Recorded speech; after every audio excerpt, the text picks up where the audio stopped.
जय हिंद दोस्तों। आज का जो हमारा अगला टॉपिक है कमजोर वर्ग से संबंधित, वो है वृद्ध। तो देखिए, वृद्ध के बारे में चलिए पढ़ते हैं। तो देखिए, वृद्ध या ओल्ड, जो भी ओल्डर होते हैं, तो उनके को कहे किस किस टॉपिक के तहत, तो पहले अर्थ और स्वरूप देखेंगे। उसके बाद देखिए भारत में वृद्धों की समस्या, फिर समस्या के क्या क्या कारण हैं, और वृद्धों की समस्या के समाधान या रक्षोपाय हेतु कौन कौन से प्रयास किए गए हैं, तो इन सबको हम पढ़ेंगे। तो चलिए पहला देखते हैं अर्थ एवं स्वरूप। अर्थ एवं स्वरूप की अगर बात करें, तो भारतीय समाज में जिनकी आयु 60, मतलब कोई भी व्यक्ति जो 60 वर्ष से अधिक का है, ठीक है, उसे हम वृद्ध कह देते हैं, मतलब बूढ़ा हो गया है 60 पे। इसलिए आपने देखेंगे कि हालांकि कई नौकरियों में अभी 62 या 65 है नौकरी वृद्ध है, लेकिन समाज में कोई भी व्यक्ति जो 60 वर्ष से अधिक है उसको हम ओल्डर सीनियर सिटीजन कहते हैं। ठीक है, ओल्ड हो गया, वृद्ध हो गया। अब 2011 की जनगणना क्या कहती है? तो 2011 की जनगणना के अनुसार भारत में 60% या उससे अधिक की आयु के व्यक्तियों की संख्या 10.38, मतलब कि लगभग 10.5 करोड़ लोग 60 वर्ष की आयु से अधिक हैं भारत में। मतलब ये वृद्ध की श्रेणी में आते हैं, 10.5 करोड़, जो कि पूरी देश की जनसंख्या का लगभग 8.5% है। ये तो 60 वर्ष से अधिक है, ठीक है ना। और जो 80 वर्ष से अधिक हो गए, ठीक है, जो 80 वर्ष से अधिक की उम्र है वो लगभग 60 है।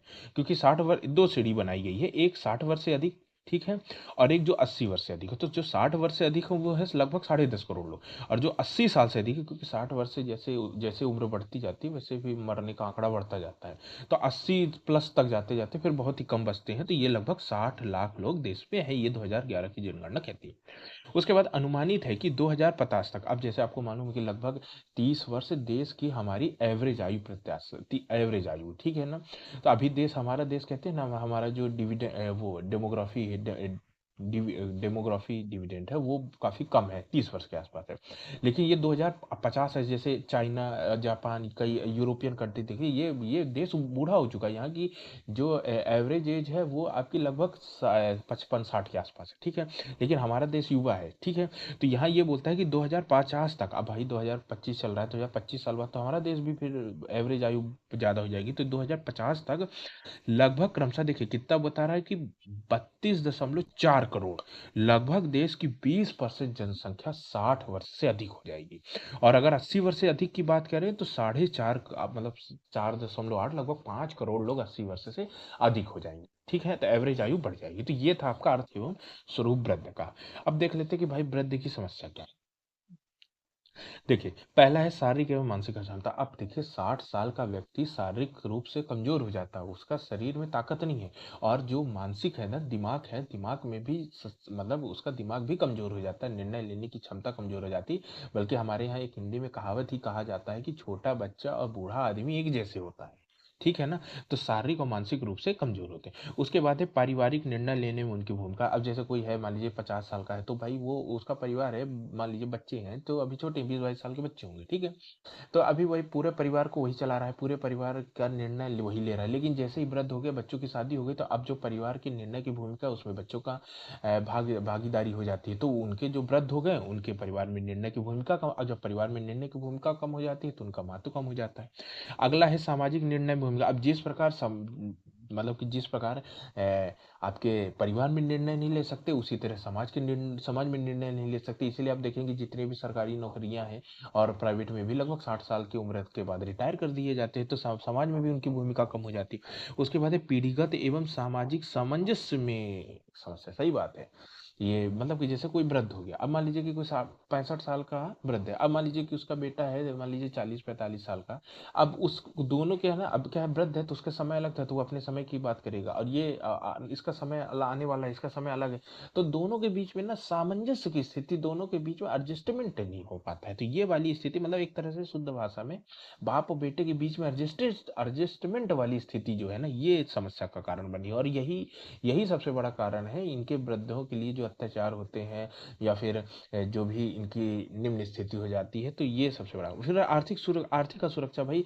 अब भैया वो 60 साल तक था, सरकारी जॉब में था, प्राइवेट था, जब तक जी चला, 60 साल 65 साल तक कमाया, उसके बाद शरीर अक्षम हो गया तो कमाना बंद हो गया। अब जहाँ कमाना बंद हो गया, आर्थिक स्थिति उसकी कमजोर, तो समाज, परिवार में उसकी स्थिति निम्न हो गई, कोई आर्थिक सुरक्षा नहीं है। सरकारी वाला है तो चलिए ठीक है, कुछ पेंशन वगैरह मिल जाती है, आगे बढ़े। लेकिन अगर प्राइवेट काम कर रहा है तो उसको कोई आर्थिक बीमार हो गया, कुछ हो गया तो उस पर निर्भरता बढ़ जाती है। ठीक है, तो ये आर्थिक असुरक्षा की समस्या। उसके बाद है परिवार एवं समाज में उपेक्षा, मानसिक तनाव एवं अब बीमारियां, अब आपको मालूम है बीमारियां बीमारियां जैसे जैसे व्यक्ति उम्र बढ़ती जाती है बीमारियां बढ़ती जाती है, डायबिटीज हो गया और भी हार्ट पेशेंट ये सब।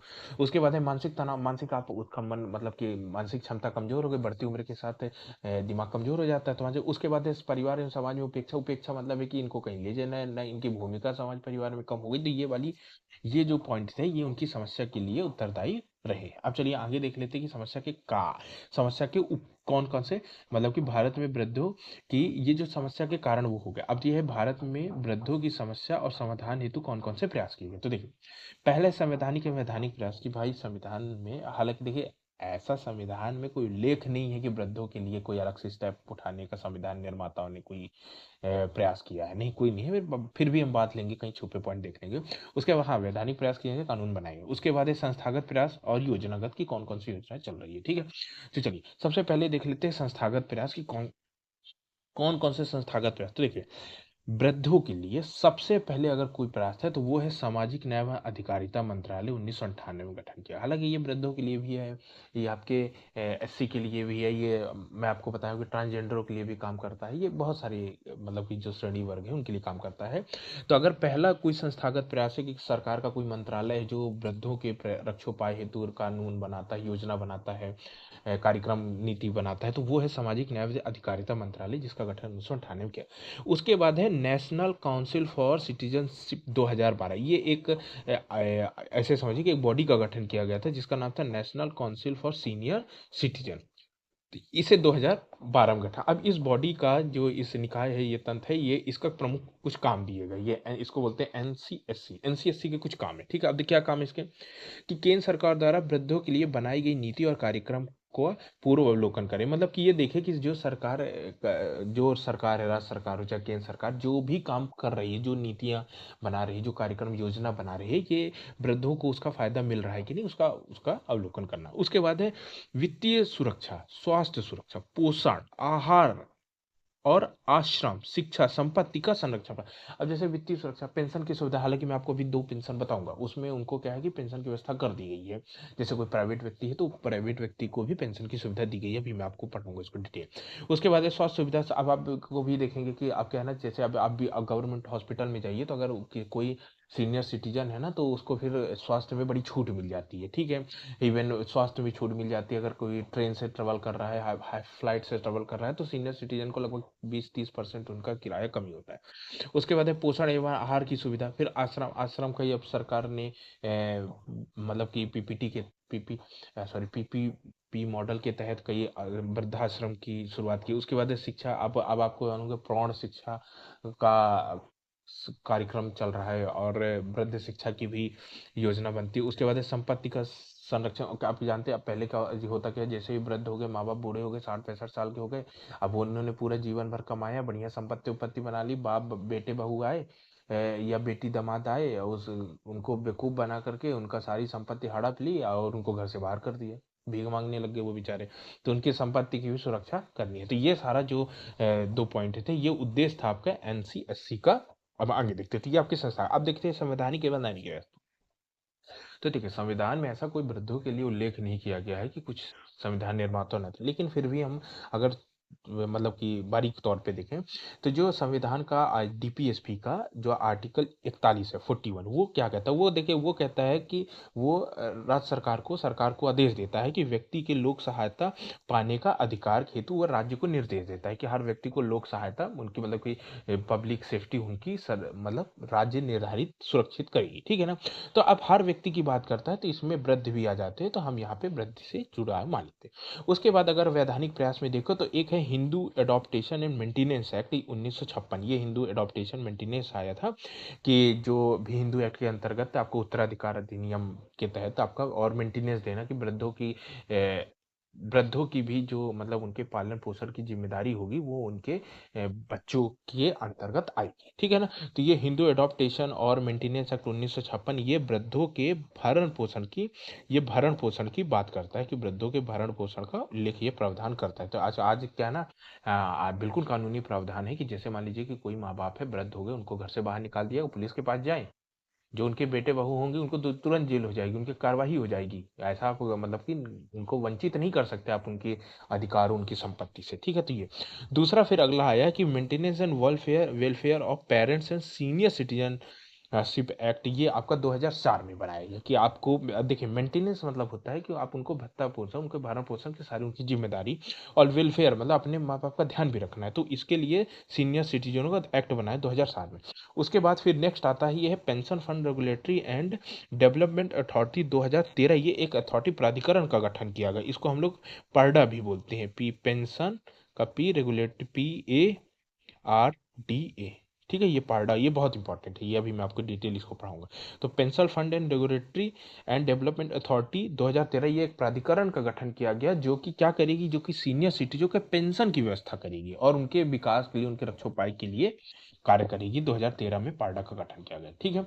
अब चलिए नीतिगत प्रयास देखें। देखिए आपके अगर एग्जाम में सबसे इस पूरे टॉपिक में वृद्ध वाले से अगर सबसे ज्यादा इंपॉर्टेंट बनेंगे तो इसके योजनागत प्रयास से, ठीक है। अब देखिए अगर हम नीति की बात करें तो सबसे पुरानी है जो कि पहली नीति थी मंत्रालय के 98 मंत्रालय गठन हो, तो फिर हमने ये तो पहली थी आपके national policy for older person की जो पॉलिसी है ये आपकी 1999 में बनाई गई थी। मंत्रालय ने 98 मंत्रालय गठन की, 99 में उसने ये national policy for older person की नीति बना दी थी मिश्रा, ठीक है। जिसका उद्देश्य क्या था कि युवाओं और वृद्ध के बीच सामंजस्य स्थापित करना। देखिए अगर आप बाप बेटे के बीच में या बाप बेटी के बीच में या माँ बेटे के बीच में या माँ बेटी के बीच में अगर सामंजस्य है, एडजस्टमेंट है, अंडरस्टैंडिंग है, समझ है, स्नेह प्रेम लगाव है, तो देखिए उस वृद्ध जैसी तो देश में कोई समस्या है ही नहीं। जब इन दोनों के बीच में ना कम्युनिकेशन मिसअंडरस्टैंडिंग वाली भावना आ जाती है तभी फिर वृद्धों को रक्षोपाय की जरूरत पड़ जाती है, ठीक है। तो ये आपका तो सामंजस्य स्थापित करना। उसके बाद है वृद्ध के लिए औपचारिक और संगठित सहायता विकसित करना है, ठीक है। तो ये आपके पहली नीति थी, ठीक है। तो ये पहली नीति है और यही नीति चल रही है। इसके बाद अगर हम योजनागत प्रयास की बात करें तो योजनागत प्रयास में सबसे पहली जो योजना इनके लिए बनाई गई थी ये 1995 में इंदिरा राष्ट्रीय वृद्धावस्था पेंशन, मतलब कि जो 60 साल से ऊपर हो जाता था और 80 साल से ऊपर हो जाता था उनको ना पेंशन की व्यवस्था 500 रुपये और 800 रुपये जैसे करके छोटी छोटी राशि की पेंशन दी जाती थी। ये इनको ये इंदिरा राष्ट्रीय वृद्धावस्था पेंशन के तहत दी जाती थी, ठीक है। उसके बाद जो हमने वृद्धों के लिए बनाया वो है अटल पेंशन योजना 2015 और आपका प्रधानमंत्री वय वंदना योजना 2017। ये आपके नए हैं जो कि आपके परीक्षा के लिए इंपॉर्टेंट है। तो चलिए इन तीनों को थोड़ा थोड़ा देख लेते हैं। तो देखिए ये जानना जरूरी है क्योंकि पहली है इंदिरा राष्ट्रीय वृद्धावस्था पेंशन 1995। अब ये कब शुरू की गई? ये 15 अगस्त 1995 में शुरू की गई। अब ये क्या है? ये एक केंद्र प्रायोजित योजना, ये याद रखिएगा, ये सेंट्रल स्पॉन्सर स्कीम है। मतलब कि इसमें राज्य तो पैसा देगी, साथ में केंद्र भी पैसा देती है, लगभग 60 और 40 का रेशियो होता है। तो ये सेंट्रल स्पॉन्सर स्कीम है जिसकी वित्त पोषण केंद्र में राज्य मिलकर करेंगे। अब देखिए ये क्या है, बोलता है कि अगर बीपीएल परिवार के 60 वर्ष ऊपर, कोई बीपीएल है, बिलो पॉवर्टी लाइन का कोई व्यक्ति है, अगर उसकी उम्र 60 वर्ष हो गई है या फिर 79 वर्ष आयु तक के सभी व्यक्ति, या फिर कोई बीपीएल में नहीं है, सामान्य है वो, अगर अगर उसकी आयु 79 वर्ष तक है तो उन दोनों को 500 से 1000 रुपए तक की वित्तीय सहायता का प्रावधान ये इंदिरा राष्ट्रीय वृद्धावस्था पेंशन के तहत था। उसके बाद मतलब कि 60 वर्ष से अधिक है और 79 वर्ष से अधिक है तो ये दिया जाता था 500 से 1000 के बीच, वो फिर सरकार निर्धारित कर। उसके बाद अगर वो 80 वर्ष से अधिक का हो गया, 80 वर्ष से ऊपर हो गया तो उसको 800 रुपये प्रति माह का पेंशन दिया जाता है। उसके बाद है बीपीएल के ऊपर के वरिष्ठ नागरिक भी राज्य सरकार से वृद्धावस्था पेंशन प्राप्त कर सकते थे। मतलब ये था कि इसमें था कि ये इंदिरा आवास पेंशन ये राज्य और केंद्र मिलकर देती थी, और अगर राज्य है तो राज्य अपनी भी योजना बनाती थी। कई आपके राज्य हैं जो वृद्धावस्था पेंशन अपनी अलग निकालती हैं ये इंदिरा आवास राष्ट्रीय पेंशन से, तो उनको दोनों की सुविधा की बात करता है, दोनों मिल सकती है, ठीक है। अब अगला देख लेते हैं अटल पेंशन योजना, ये 2015 में आई, तो ये इंपॉर्टेंट है। ये वो राष्ट्रीय आवास तो नहीं पूछेगा, वो नॉर्मल पता होना चाहिए, 95 में थी, ये इंपॉर्टेंट है। देखिए दो जो पेंशन स्कीम चलाई गई है, देखिए सीधी सी बात है कि आपको जो वृद्ध हैं अगर आपको उनके रक्षोपाय के लिए काम करना है, ठीक है, तो आप कुछ मत करिए, आप उनको सशक्त कर दीजिए। किस रूप में? आर्थिक रूप में। ठीक है। अगर आप उनको पेंशन की व्यवस्था कर देंगे कि भाई वो रिटायर होने के बाद भी कोई व्यक्ति को अगर पेंशन मिलता रहेगा, तो भाई उनकी आजीविका चलती रहेगी, उनको कोई दिक्कत नहीं। और भैया उनके अब शिक्षा की तो उनको जरूरत नहीं, स्वास्थ्य की जरूरत है, तो आप स्वास्थ्य की व्यवस्था कर दीजिए। मतलब अगर आप, और अगर नहीं भी कर रहे हैं तो आप पैसे की व्यवस्था कर दीजिए, तो वो खुद ही पैसा दे करके डॉक्टर को दिखवा देगा, ठीक है ना। तो मतलब ये है कि रक्षोपाय का सबसे बड़ा कदम है पैसा। आपको अगर उनके पेंशन की व्यवस्था कर दी तो उनको और रक्षोपाय करने की जरूरत नहीं है। तो सरकार ने ना, याद रखिएगा, मैं आपको इसको अभी डिटेल, ये दोनों बहुत इंपॉर्टेंट है। अटल पेंशन योजना 2015 और एक दूसरी है जिसका नाम है प्रधानमंत्री वय वंदना योजना 2017। ये दोनों भैया दोस्तों मेरे भाई बहनों, इसको तो ना आप एकदम से इंपॉर्टेंट ही समझिए। प्रधानमंत्री वय वंदना योजना और अटल पेंशन योजना, ये बहुत इंपॉर्टेंट है, ठीक है ना। तो इन दोनों पेंशन को आपको बहुत डिटेल पढ़ना, मैं अभी आपको इन दोनों को बिल्कुल समझा देता हूँ, इन दोनों में अंतर भी बता दूंगा और ये क्या प्रावधान है ये भी बता दूंगा, ठीक है। तो चलिए पहले देखते हैं अटल पेंशन योजना, ये 2015 में लॉन्च की गई, ये है क्या। तो देखिए, देखिए, जितनी भी, अब आपको मालूम है कि अब भी सरकारी नौकरियों में भी पेंशन बंद हो गई है, ठीक है ना। तो अब जिसके पास पेंशन जब सरकारी नौकरी में था, पेंशन बंद हो गई, लेकिन वो पहले से जोड़ता हुआ चाहता है वो तो चलो ठीक है, लेकिन जो प्राइवेट नौकरी में था नहीं है उसको पेंशन की, तो ये उनके लिए थी, ठीक है ना। और अगर चाहे तो वो सरकारी भी ले सकते हैं फायदा। अब देखिए ये क्या बोलता है आपका, आपका ये अटल पेंशन योजना क्या करता है, ये कहता है, ये 2015 में शुरू, ये कहता है कि कोई भी व्यक्ति, अब देखिए, जो अटल पेंशन योजना है, ये सरकार ने जो भी पेंशन की व्यवस्था की है ना, ये सरकार अपने जेब से पैसा नहीं देगी। ये आप क्या करेंगे, ये आप हर महीने अपनी सैलरी में थोड़ा थोड़ा पैसा कटवाते जाइए, ठीक है। और कुछ पैसा सरकार जोड़ देगी, और जब आप 60 साल के ऊपर हो जाएंगे तो वही पैसा मिला करके सरकार आपको हर महीने देती रहेगी, ठीक है। तो देखिए ये क्या बोलता है कि अटल पेंशन, पहली बात तो अटल पेंशन योजना का लाभ सिर्फ 18 से 40 वर्ष तक के व्यक्ति के बीच में मिलेगा। सीधे पूछ देगा किसने, मतलब कि अगर 40 साल से अधिक का व्यक्ति है तो उसको फिर अटल पेंशन योजना का लाभ, फिर ये प्रधानमंत्री वय वंदना योजना में जाए, ठीक है ना। तो अगर जैसे मान लीजिए मेरी उम्र मान लीजिए कि 18 वर्ष से मेरी जॉब लग गई है, ठीक है, मान लीजिए प्राइवेट में काम करता हूँ, तो भैया मैं 18 वर्ष का, मान लीजिए 20 वर्ष का हो गया, तो फिर मैं अपने हर महीने कटवाऊंगा पैसा, जो कि फिर मेरे को 60 साल उम्र होने के बाद मिलेगा। अब मान लीजिए कि मेरी उम्र 40 साल है, ठीक है, 40 साल से है अभी, मान लीजिए 40 साल से थोड़ा कम है, ठीक है। तो फिर मैं हर महीने पैसे कटवाऊंगा, और अब देखो, जब वो 20 साल से, मान लीजिए भाई उसको पैसे तो मिलने हैं 60 साल के बाद, पेंशन, ठीक है। अगर वो 20 साल में अपना पैसा कटवाने लगेगा, तो वो कितने साल तक कटवाएगा, 40 साल तक पैसा कटवाएगा, फिर उसको मिलेगी। तो इसमें क्या होता है, जब आप लंबी अवधि रहती है तो कम कम पैसा कटवाना पड़ता है, और आपको पेंशन की राशि भी अच्छी मिल जाती है। लेकिन अगर कोई 40 साल से थोड़ा कम है, मान लीजिए 29 39 साल का, 38 साल का है, तब फिर वो पैसा कटवाता है। तो अब सिर्फ 20 साल बचे, 60 साल बाद तो पेंशन मिल रहा है, तो इसमें कटवा थोड़ा जो पैसा अंशदान, पैसा कटवाने को अंशदान दान बोलते हैं, तो इसमें उसको थोड़ा सा ज्यादा पैसा अंशदान करना होता है, ठीक है। तो पहला तो इंपॉर्टेंट क्वेश्चन है कि अटल पेंशन योजना का लाभ किस वर्ष की आयु तक मिलेगा, तो ये 18 से 40 वर्ष की आयु तक। अब ये क्या बोलता है अगला, कि 60 वर्ष की आयु पूर्ण होने पर, देखिएगा अच्छे से समझिएगा, 60, जैसे मान लीजिए कि मेरी 60 वर्ष की आयु पूर्ण हुई, तो मैं चाहूँ तो 1000 रुपये ले सकता हूँ, 2000 ले सकता हूँ, 3000 ले सकता हूँ, 4000 ले सकता हूँ, 5000 ले सकता हूँ, जितनी मेरी इच्छा है वो मैं निर्धारित करूंगा कि भैया मैं 60 साल के बाद हो जाऊंगा, मुझे 2000 रुपये प्रति चाहिए। अब 2000 रुपये लेंगे तो फिर आपको लंबी जाता, जितना पैसा रहेगा तो बहुत दिन तक आपको पेंशन मिलता है। लेकिन आपने बोला नहीं मुझे 5,000 चाहिए, तो फिर पेंशन की अवधि कम हो जाएगी, ठीक है ना। तो ये वो व्यक्ति ही डिसाइड करेगा कि उसको 1000 चाहिए, 2000 चाहिए, 3000 चाहिए, 4000 चाहिए, 5000 तक, ये स्थायी पेंशन का अच्छा विकल्प था, ठीक है, वो अपनी जरूरत के हिसाब से, ठीक है। और फिर ये बोलता है कि अंशदान की राशि व्यक्ति की उम्र के अनुसार, अब जैसे 20 साल में हुआ, 20 साल से वो अपना अंशदान करने लगा, तो भाई 40 वर्ष तक करेगा तो कम कम करेगा। अब 40 साल से अंशदान करना शुरू किया तो 20 वर्ष तक करेगा, तो ये उसकी उम्र डिसाइड करे। देखिए ना, 20 साल का व्यक्ति 30 साल में करेगा तो उसको फिर ना ज्यादा करना है ना कम करना है, थोड़ा करना है, तो उम्र के अनुसार अंशदान वाला होगा, ये मैं आपको समझा। उसके बाद है पेंशन की राशि तय करने का प्रावधान और अंशदान में राशि परिवर्तन करने का अधिकार होगा। अब देखिए, पेंशन की राशि तय करने का अधिकार ये बोल दिया, 1000 चाहिए, 2000 चाहिए, 3000 चाहिए, तो आप पेंशन की राशि तय करने का अधिकार है आपको। उसके बाद है अंशदान की राशि भी तय करने का अधिकार है कि भैया आप कितना पैसा, आपको अंशदान कितना पैसा कटवाना है वो भी आप तय करेंगे, क्योंकि जितना अगर कम पैसा कटवाएंगे तो कम पेंशन मिलेगी, अधिक पैसा कटवाएंगे अधिक पेंशन, फिर वो भी निर्भर करता है कि आपको कितनी अवधि की पेंशन, ठीक है।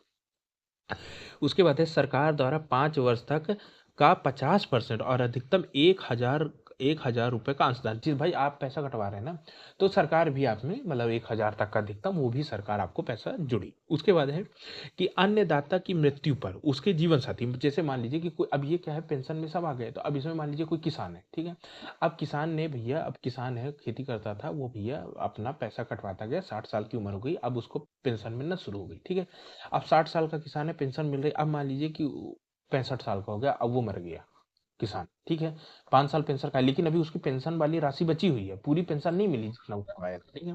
तो ये बोलता है कि अन्नदाता की मृत्यु पर, अब अगर किसान मर गया तो हम उसकी पत्नी को पेंशन देना शुरू कर देंगे, तो उसके जीवन साथी को पेंशन मिलना, अगर पत्नी पत्नी को पेंशन मिलती थी, पत्नी मर गई तो पति को पेंशन देना शुरू कर देंगे, ठीक है ना। मतलब उसके जीवन साथी को, एक व्यक्ति मर जाएगा तो उसके जीवन साथी को देने, अगर जीवन साथी भी मर गया, ठीक है, तो फिर जिसने नॉमिनी का नाम दर्ज करा रखा है उसका सारा पैसा उसको दे दिया जाएगा, ठीक है ना। तो वो पैसा मतलब सरकार अपनी जेब में नहीं रखेगी, ठीक। नेक्स्ट, इस राशि पर टैक्स बेनिफिट, टैक्स नहीं कटेगा, सबसे बड़ी बात, नहीं तो बचेगा ही नहीं, तो टैक्स ऑफ बेनिफिट आपको मिलेगा। विशेष परिस्थिति पर एग्जिट कर सकते हैं, एग्जिट करना मतलब है कि आपको लग रहा था, आप पहले कटवा रहे थे, आपने 10 साल कटवाया, अब आपको लगा कि नहीं, आपको इस पेंशन का लाभ या अटल पेंशन योजना नहीं चाहिए, तो आप बाहर आ जाएंगे, आपको जितना पैसा आपने 10 साल तक करवाया वो सरकार आपको वापस कर देगी। तो ये था आपका अटल पेंशन योजना, बहुत इंपॉर्टेंट थी। अब मैं आपको बता रहा हूँ, ये आप समझ गए, एक अंतर भी मैं आपको बताऊंगा कि अटल पेंशन योजना में एक चीज याद रखिए, अटल पेंशन योजना में आपको हर महीने अपनी वेतन से अंशदान करने की जरूरत होती है, ठीक है ना। लेकिन ये चीज आपको प्रधानमंत्री वय वंदना योजना में करने की जरूरत नहीं है। आपको यही इन दोनों में अंतर पैदा करता है, ठीक है। 2015 की अटल पेंशन योजना अलग है और ये प्रधानमंत्री वय वंदना योजना 2017 अलग। ये प्रधानमंत्री वय वंदना योजना ये क्या बोलता है मैं आपको बताऊं। ये बोलता है कि जैसे मान लीजिए कि अब जैसे आपने भैया 2015 में आपने अटल पेंशन योजना लागू की, चलाई, ठीक है। अब 2015 के पहले जो थे वो क्या करे, तो वो जिन्होंने नहीं कटवाया, अब उसके पहले तो कोई ऐसी पेंशन नहीं थी ना कि मतलब ये एक देखिए, जो आपका इंदिरा गांधी वृद्धावस्था पेंशन वो सरकार अपनी तरफ से देती है, अपनी जेब से देती है, उसमें व्यक्ति को कुछ अंशदान करने की जरूरत नहीं, ठीक है। और जो आपने अटल पेंशन योजना 2015 में लाई, वो अब ये होगा कि 15 बाद वाले व्यक्ति 2015 के बाद आप अपना अंशदान करें और अपनी पेंशन बनवा लें। लेकिन जो 2015 के पहले वृद्ध थे वो क्या करें, उनको पेंशन की सुविधा नहीं मिलेगी, मिलेगी किसके तहत मिलेगी, प्रधानमंत्री वय वंदना योजना। ये बोलता है कि भैया आपकी कोई भी उम्र हो, आपको 60 साल के ऊपर, आप जैसे ही 60 साल के ऊपर पहुंचेंगे हम आपको पेंशन देंगे, बस आपको ना एक मुश्त राशि जमा करनी है, आपको हर महीने पैसा देने की जरूरत नहीं, एक मुश्त राशि। देखिए पहले तो मैं इसको समझाता हूँ। प्रधानमंत्री वय वंदना योजना 2017 ये कब लॉन्च हुई, 4 मई 2017, डेट याद रखिएगा। अब देखिए ये क्या प्रावधान करता है कि 60 वर्ष या उससे अधिक की आयु के वरिष्ठ नागरिकों को केंद्र प्रायोजित, मतलब सेंटर स्पॉन्सर्ड स्कीम है, ठीक है, पेंशन की व्यवस्था, कि ये भी आपको अटल पेंशन योजना भी 60 वर्ष के बाद मिलेगी हर महीने, प्रधानमंत्री वय वंदना योजना भी 60 वर्ष के बाद मिलेगी हर महीने, ठीक है। अब ये इसका समय था, ये 4 मई 2017 से 3 मई 2018 तक ये समय था कि इसके बीच में आप जब अपना रजिस्ट्रेशन कराएंगे, फिर इसको बढ़ा करके आगे 31 मार्च 2023 तक कर दिया गया, इसके बीच में आपको अपना रजिस्ट्रेशन कराना, ठीक है। अब योजना का लाभ सुनिएगा, ये बहुत इंटरेस्टिंग है और ये इंपॉर्टेंट भी है, ठीक है। तो ये वो क्या बोलता था कि अगर आपको भैया 60 वर्ष के बाद पेंशन चाहिए तो आप एक काम करिए, आप ले आइए, सरकार को 1.5 लाख रुपए जमा कर दिए, एक मुश्त का मतलब कि एक बार में। आपकी उम्र किसी कोई भी हो, आप चाहे 60 साल से ऊपर हो चाहे 60 साल से नीचे कोई भी हो, आप लाओ 1.5 लाख रुपए, सरकार को दे दो एक बार में, सरकार आपको प्रति महीने 1,000 रुपए 60 बार, जब आप 60 साल के ऊपर हो जाएंगे आपको 1,000 रुपए देने लगेंगे। समझ गए, कुछ करने की जरूरत नहीं है। जाइए 1.5 लाख रुपए सरकार को दीजिए, कहिए कि भाई मेरा प्रधानमंत्री वय वंदना योजना में पेंशन चालू करवाना है, वो आपको 1.5 लाख रुपए जमा करेगी, जैसे ही आपकी 60 वर्ष की अब आयु पूरी होगी आपको 1,000 रुपए महीना। अगर आप चाहते कि 1,000 रुपए आपको कम हो तो कोई बात नहीं, आप 1.5 लाख रुपए लाते थे तो आपको 1,000 मिलता था। आप जाइए, आप 7.5 लाख रुपए ले आइए एक मुश्त एक बार में, तो हम आपको 5,000 रुपए पेंशन देने लगेंगे, हर महीने वाला झंझट नहीं इसमें। 1.5 लाख रुपए तक एक मुश्त निवेश करने पर, या 7.5 लाख रुपए एक मुश्त निवेश करने पर प्रति माह 1,000 रुपए या 5,000 रुपए पेंशन का प्रावधान किया गया था। फिर बाद में इसको बढ़ा दिया गया, फिर कहा गया कि 1,000 रुपए मिलता था जब आप 1.5 लाख जमा करते थे, 5,000 रुपए मिलता था जब आप 7.5 लाख जमा, फिर बाद में इसको बढ़ा करके 15 लाख कर दिया गया कि भैया आप 15 लाख रुपए आप मेरे पास जमा कर दो, तो हम आपको 10,000 रुपये महीना पेंशन देने लगेंगे, आपका खर्चा पूरा हो जाएगा। जैसे इसमें क्या ये नहीं, ये किस बात को ध्यान रखते हुए आया है कि जैसे मान लीजिए कि किसी के माँ बाप ऐसे समझिए कि किसी के माँ बाप मतलब कि 60 साल के ऊपर होने वाले, ठीक है। अब उनकी कोई सोशल सिक्योरिटी है नहीं, उन्होंने आर्थिक रूप से पैसे नहीं बचा, तो कोई नहीं, जैसे कोई अगर अपना कोई उसका मतलब माँ बाप का कोई बेटा बेटी है, वो बेटा बेटी भी जा करके पैसा जमा कर दे अपने कि भाई मैं 15 लाख रुपए एक मुश्त जमा कर रहा हूँ, भाई मेरे पापा या मम्मी जिसको भी, जैसे ये 60 साल से ऊपर होंगे, 10,000 रुपये महीने दे देना, ठीक है ना।